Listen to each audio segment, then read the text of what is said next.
Good morning, Jordan High School. This is Mr. Vandevort, and I want to talk to you today about logical fallacies. These are incorrect arguments that aren't valid, and they're unsound, and I want you to be able to recognize them.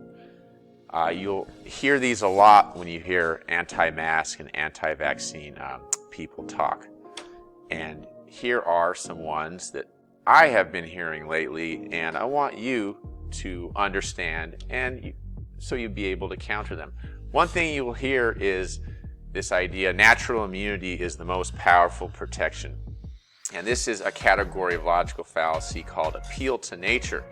When you say just because something's natural, it's good, the best, and anything artificial can't be better than something natural. And as we know, a lot of natural things can be very damaging to human health, like COVID. And I guarantee most people, when the chips are down, when they need to go to the hospital, they will be willing to get as much unnatural treatment as they can possibly get. The other one that I've been hearing lately is that CDC admits that cloth masks don't work. And this falls under the category of straw man. It's when you're taking somebody's argument and changing it, misrepresenting it,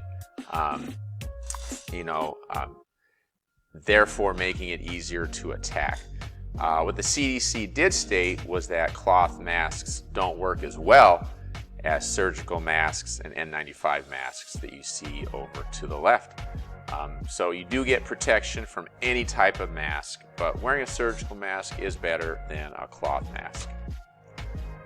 And the last one I'll talk about today, people say, I'm so sick of COVID, I'm done. And they say, throw your mask in the trash. Now this is a logical fallacy called appeal to emotion. When they're trying to use your emotional response instead of making a valid argument using evidence. And as we know, we just cannot ignore our problems just because we're tired of them. Usually that makes them worse. Remember, COVID doesn't have emotions, and it will never be tired of us. As any disease, we always have to be on the lookout as humans for a disease and do things to improve our health. What should you do if you have questions about COVID? First of all, trust the advice of doctors, medical professionals, public health experts. If you want to go find out information on your own, places like the CDC, our Long Beach Public Health Department, Mayo Clinic, World Health Organization, Johns Hopkins, and others. And then you can also go and look at actual scientific studies. But if you do read studies, you gotta be really careful of confirmation bias and using one study's findings to draw conclusions. That can lead to just as many problems. So stay healthy, Jordan High School, and have a great day.